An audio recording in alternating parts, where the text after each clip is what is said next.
Chapter 3. The Adventure of the Literary Innkeeper. I had a solemn time travelling north that day.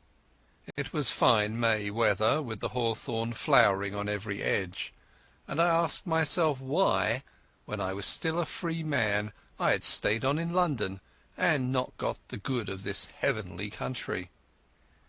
I didn't dare face the restaurant car, but I got a luncheon basket at Leeds and shared it with the fat woman. Also I got the morning's papers, with news about starters for the Derby and the beginning of the cricket season, and some paragraphs about how Balkan affairs were settling down and a British squadron was going to Kiel.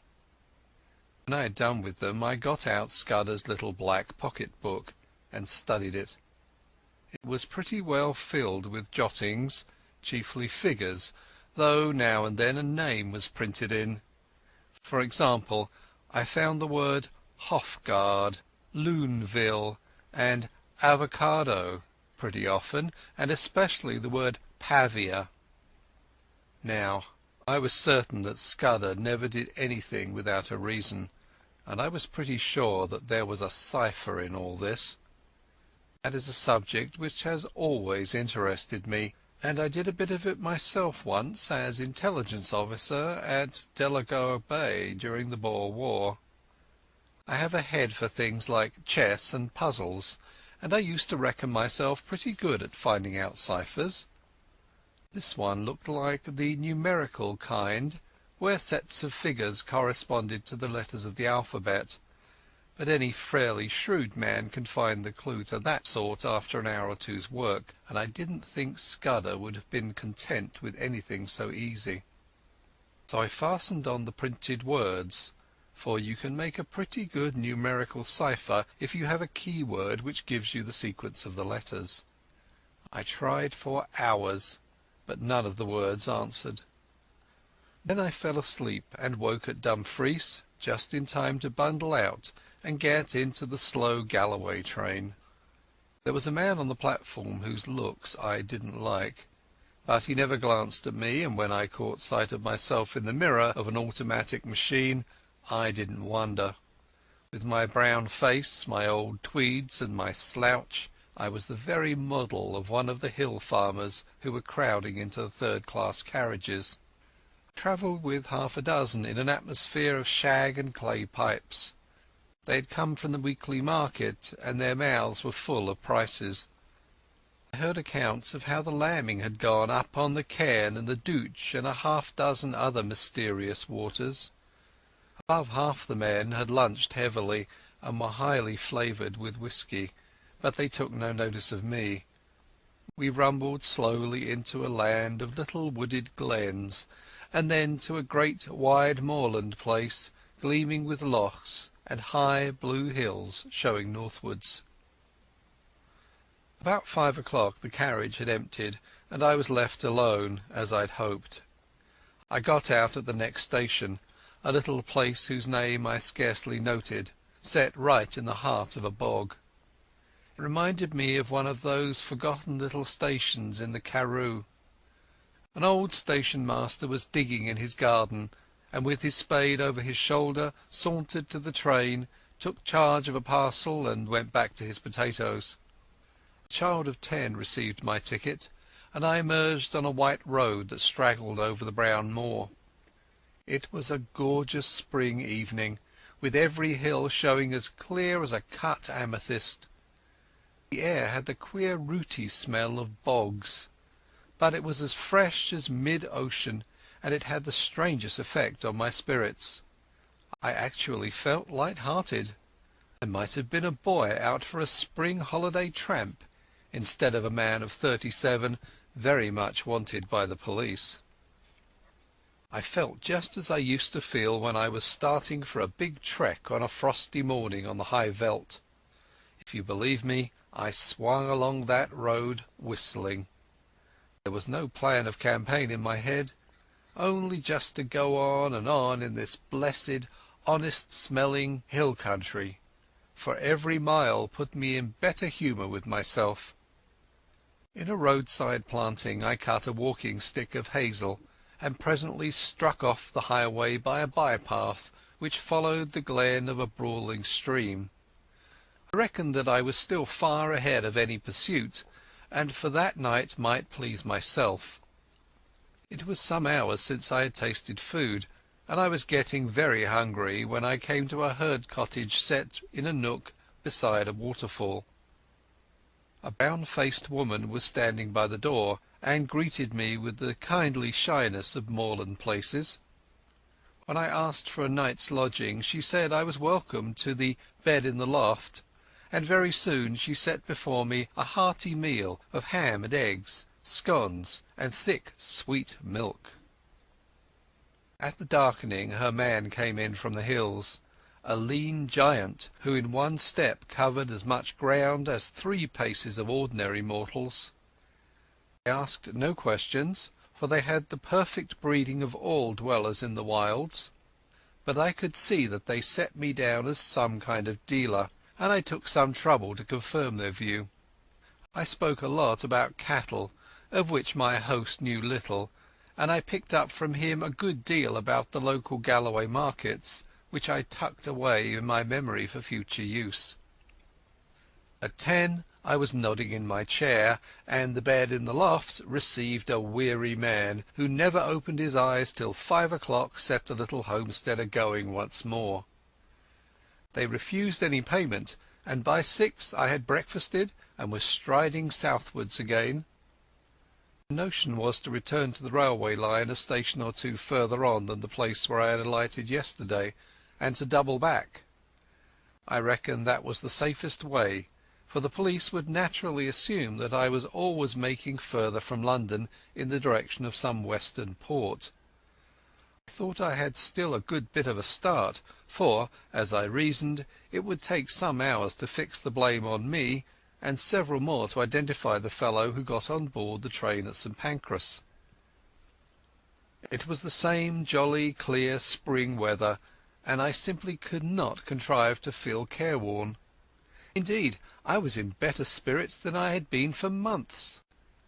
Over the long ridge of moorland I took my road, skirting the side of a high hill which the herd had called Cairnsmore of Fleet.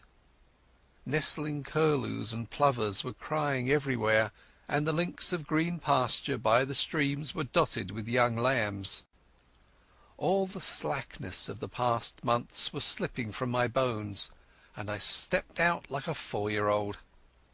By and by I came to a swell of moorland, which dipped to the vale of a little river, and a mile away in the heather I saw the smoke of a train. The station, when I reached it, proved to be ideal for my purpose. The moor surged up around it, and left room only for the single line, a slender siding, a waiting-room, an office, the station-master's cottage, and a tiny yard of gooseberries and sweet william. There seemed no road to it from anywhere, and to increase the desolation the waves of a tarn lapped on their grey granite beach half a mile away. I waited in the deep heather till I saw the smoke of an east-going train on the horizon. Then I approached the tiny booking-office and took a ticket for Dumfries. The only occupants of the carriage were an old shepherd and his dog, a wall-eyed brute that I mistrusted. The man was asleep, and on the cushions beside him was that morning's Scotsman. Eagerly I seized on it, for I fancied it would tell me something. There were 2 columns about the Portland Place murder, as it was called. My man Paddock had given the alarm, and had the milkmen arrested. Poor devil, it looked as if the latter had earned his sovereign hardly. But for me he had been cheap at the price, for he seemed to have occupied the police the better part of a day. In the stop-press news I found a further instalment of the story. The milkman had been released, I read, and the true criminal, about whose identity the police were reticent, was believed to have got away from London by one of the northern lines. There was a short note about me as the owner of the flat. I guessed the police had stuck in that as a clumsy contrivance to persuade me that I was unsuspected. There was nothing else in the paper, nothing about foreign politics or Karolides, or the things that had interested Scudder. I laid it down and found that we were approaching the station at which I had got out yesterday. The potato-digging station-master had been gingered up into some activity, for the west-going train was waiting to let us pass, and from it had descended 3 men who were asking him questions. I supposed that they were the local police who had been stirred up by Scotland Yard and had traced me as far as this one-horse siding. Sitting well back in the shadow, I watched them carefully. One of them had a book and took down notes. The old potato-digger seemed to have turned peevish, but the child who had collected my ticket was talking volubly. All the party looked across the moor where the white road departed. I hoped they were going to take up my tracks there. As we moved away from that station, my companion woke up. He fixed me with a wondering glance, kicked his dog vigorously, and inquired where he was. Clearly he was very drunk. "That's what comes of being a teetotaler," he observed in bitter regret. I expressed my surprise that in him I should have met a blue-ribbon stalwart. "Ay, but I'm a strong teetotaler," he said pugnaciously. "I took the pledge last Martinmas, and I havena touched a drop of whisky since, not even at Hogmanay, though I was sair tempted." He swung his heels up on the seat and burrowed a frowsy head into the cushions. "And that's what I get," he moaned. "A head hotter than hell fire, and 20 looking different ways for the Sabbath." "What did it?" I asked. "A drink they ca' brandy. Being a teetotaler, I kept off the whisky, but I was nipping a day yestreen at this brandy, and I doot I'll no be well for a fortnicht." His voice died away into a stutter, and sleep once more laid its heavy hand on him. My plan had been to get out at some station down the line, but the train suddenly gave me a better chance, for it came to a standstill at the end of a culvert which spanned a brawling porter-coloured river. I looked out and saw that every carriage window was closed, and no human figure appeared on the landscape, so I opened the door and dropped quickly into the tangle of hazels which edged the line. It would have been all right but for that infernal dog. Under the impression that I was decamping with its master's belongings, it started to bark, and all but got me by the trousers. This woke up the herd, who stood bawling at the carriage door in the belief that I had committed suicide. I crawled through the thicket, reached the edge of the stream, and in cover of the bushes put 100 yards or so behind me. Then from my shelter I peered back, and saw that the guard and several passengers gathered round the open carriage door and stared in my direction. I could not have made a more public departure if I had left with a bugler and a brass band. Happily the drunken herd provided a diversion. He and his dog, which was attached by a rope to his waist, suddenly cascaded out of the carriage, landed on their heads on the track, and rolled some way down the bank towards the water. In the rescue which followed, the dog bit somebody, for I could hear the sound of hard swearing.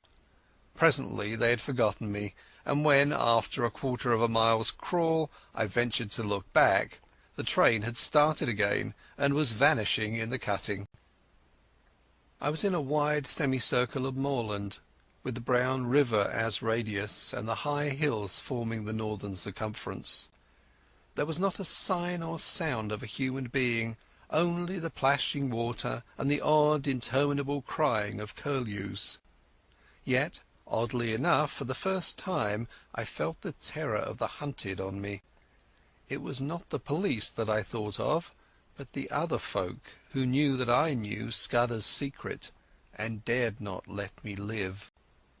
I was certain that they would pursue me with a keenness and vigilance unknown to the British law, and that once their grip closed on me I should find no mercy. I looked back, and there was nothing in the landscape. The sun glinted on the metals of the line and the wet stones in the stream, and you could not have found a more peaceful sight in the world. Nevertheless, I started to run. Crouching low in the runnels of the bog, I ran till the sweat blinded my eyes. The mood did not leave me till I had reached the rim of mountain and flung myself panting on a ridge high above the young waters of the brown river. From my vantage ground I could scan the whole moor right away to the railway line and to the south of it where the green fields took the place of heather. I have eyes like a hawk, but I could see nothing moving in the whole countryside. Then I looked east, beyond the ridge, and saw a new kind of landscape, shallow green valleys with plentiful fir plantations, and the faint lines of dust which spoke of high roads. Last of all I looked into the blue May sky, and there I saw that which set my pulses racing. Low down in the south a monoplane was climbing into the heavens. I was certain, as if I had been told, that that aeroplane was looking for me, and that it did not belong to the police. For an hour or two I watched it from a pit of heather. It flew low along the hilltops, and then in narrow circles back over the valley up which I had come. Then it seemed to change its mind, rose to a great height, and flew away back to the south. I did not like this espionage from the air, and I began to think less well of the countryside I had chosen for a refuge. These heather hills were no sort of cover if my enemies were in the sky, and I must find a different kind of sanctuary. I looked with more satisfaction to the green country beyond the ridge, for there I should find woods and stone houses. About 6 in the evening I came out of the moorland to a white ribbon of road which wound up the narrow vale of a lowland stream. As I followed it, fields gave place to bent, the glen became a plateau, and presently I had reached a kind of pass where a solitary house smoked in the twilight. The road swung over a bridge, and leaning on the parapet was a man. He was smoking a long clay pipe and studying the water with spectacled eyes. In his left hand was a small book with a finger marking the place. Slowly he repeated, "As when a griffin through the wilderness, with winged step o'er hill and moory dale, pursues the Arimaspian." He jumped round as my step rung on the keystone, and I saw a pleasant, sunburnt, boyish face. "Good evening to you," he said gravely. "It's a fine night for the road." The smell of wood smoke and of some savoury roast floated to me from the house. "Is that place an inn?" I asked. "At your service," he said politely. "I am the landlord, sir, and I hope you will stay the night, for to tell you the truth I have had no company for a week." I pulled myself up on the parapet of the bridge and filled my pipe. I began to detect an ally. "You're young to be an innkeeper," I said. "My father died a year ago and left me the business. I lived there with my grandmother. It's a slow job for a young man, and it wasn't my choice of a profession." "Which was?" He actually blushed. "I want to write books," he said. "And what better chance could you ask?" I cried. "Man, I've often thought that an innkeeper would make the best storyteller in the world." "Not now," he said eagerly. "Maybe in the old days when you had pilgrims and ballad makers and highwaymen and mail coaches on the road, but not now. Nothing comes here but motor cars full of fat women who stop for lunch, or a fisherman or two in the spring, and the shooting tenant in August. There's not much material to be got out of that. I want to see life, to travel the world, and write things like Kipling and Conrad. The most I've done yet is to get some verses printed in Chambers' Journal." I looked at the inn, standing golden in the sunset against the wine-red hills. "I've knocked a bit about the world, and I wouldn't despise such a hermitage. Do you think that adventure is found only in the tropics or among gentry in red shirts? Maybe you're rubbing shoulders with it at this moment." "That's what Kipling says," he said, his eyes lightening, and he quoted some verse about romance being up the 9:15. "Here's a true tale for you, then," I cried, "and a month's hence you can make a novel out of it." Sitting on the bridge in the soft May gloaming, I pitched him a lovely yarn. It was true in essentials too, though I altered the minor details. I made out that I was a mining magnate from Kimberley who had had a lot of trouble with IDB, illicit diamond buying, and had shown up a gang. They had pursued me across the ocean and had killed my best friend, and were now on my tracks. I told the story well, though I say it who shouldn't. I pictured a flight across the Kalahari to German Africa, the crackling, parching days, the wonderful blue velvet nights. I described an attack on my life on the voyage home, and I made a really horrid affair of the Portland Place murder. "You're looking for adventure?" I cried. "Well, you've found it here. The devils are after me, and the police are after them. It's a race that I mean to win." "By God," he whispered, drawing his breath in sharply, "it is all pure Rider Haggard and Conan Doyle." "You believe me," I said gratefully. "Of course I do," and he held out his hand. "I believe everything out of the common. The only thing to distrust is the normal." He was very young, but he was the man for my money. "I think they're off my track for the moment, but I must lie close for a couple of days. Can you take me in?" He caught my elbow in his eagerness and drew me toward the house. "You can lie as snug here as if you were in a moss hole. I'll see that nobody blabs either. And you'll give me some more material about your adventures?" As I entered the inn porch I heard from far off the beat of an engine. There, silhouetted against the dusky west, was my friend, the monoplane. He gave me a room at the back of the house with a fine outlook over the plateau, and made me free of his own study, which was stacked with cheap editions of his favourite authors. I never saw the grandmother, so I guessed she was bedridden. An old woman named Margit brought me my meals, and the innkeeper was around me at all hours. I wanted some time to myself, so I invented a job for him. He had a motor bicycle, and I set him off next morning for the daily paper, which usually arrived with the post in the late afternoon.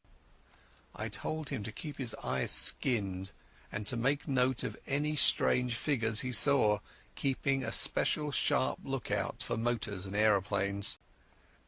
Then I sat down in real earnest to Scudder's notebook. He came back at midday with the Scotsman. There was nothing in it except some further evidence of Paddock and the milkman, and a repetition of yesterday's statement that the murderer had gone north.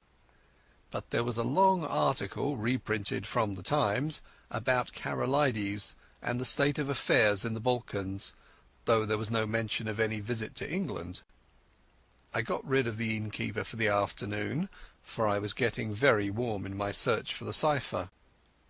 As I told you, it was a numerical cipher, and by an elaborate system of experiments I had pretty well discovered what were the nulls and stops.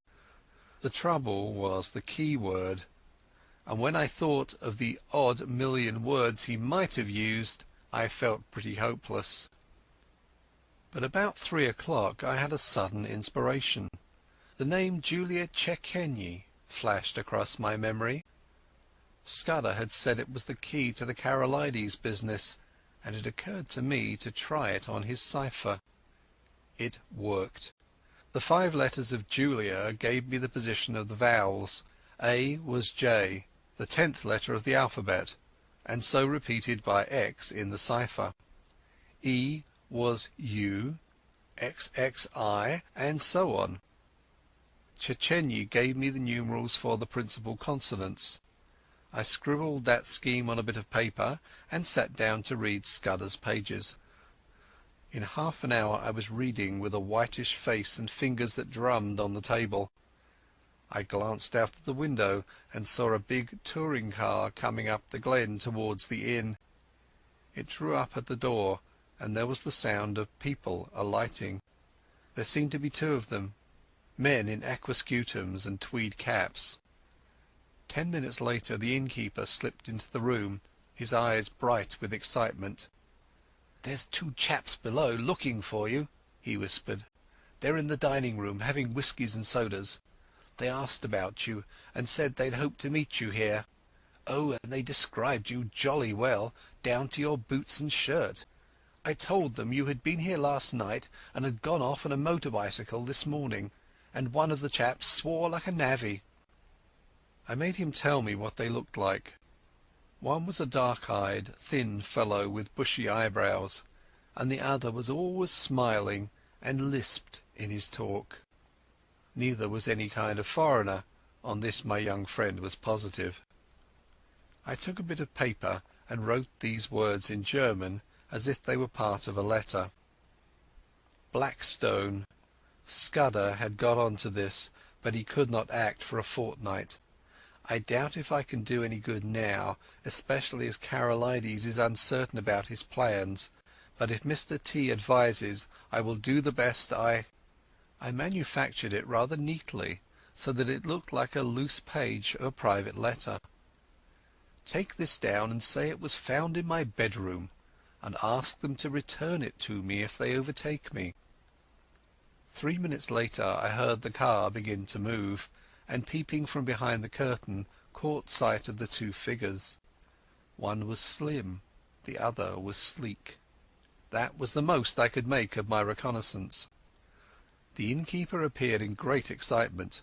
"Your paper woke them up," he said gleefully. "That dark fellow went as white as death and cursed like blazes, and the fat one whistled and looked ugly. They paid for their drinks with half a sovereign and wouldn't wait for change." "Now I'll tell you what I want you to do," I said. "Get on your bicycle and go off to Newton Stewart to the chief constable. Describe the two men, and say you suspect them of having something to do with the London murder. You can invent reasons. The two will come back, no fear. Not tonight, for they'll follow me 40 miles along the road, but first thing tomorrow morning. Tell the police to be here bright and early." He set off like a docile child while I worked at Scudder's notes. When he came back we dined together, and in common decency I had to let him pump me. I gave him a lot of stuff about lion hunts and the Matabele War, thinking all the while what tame business these were compared with this I was now engaged in. When he went to bed I sat up and finished Scudder. I smoked in a chair till daylight, for I could not sleep. About 8 next morning I witnessed the arrival of 2 constables and a sergeant. They put their car in a coach-house under the innkeeper's instructions and entered the house. 20 minutes later I saw from my window a second car come across the plateau from the opposite direction. It did not come up to the inn, but stopped 200 yards off in the shelter of a patch of wood. I noticed that its occupants carefully reversed it before leaving it. A minute or two later I heard their steps on the gravel outside the window. My plan had been to lie hid in my bedroom and see what happened. I had a notion that if I could bring the police and my other more dangerous pursuers together, something might work out of it to my advantage. But now I had a better idea. I scribbled a line of thanks to my host, opened the window, and dropped quietly into a gooseberry bush. Unobserved, I crossed the dyke, crawled down to the side of a tributary burn, and won the high road on the far side of the patch of trees. There stood the car, very spick and span in the morning sunlight, but with the dust on her which told of a long journey. I started her, jumped into the chauffeur's seat, and stole gently out onto the plateau. Almost at once the road dipped, so that I lost sight of the inn, but the wind seemed to bring me the sound of angry voices. End of chapter 3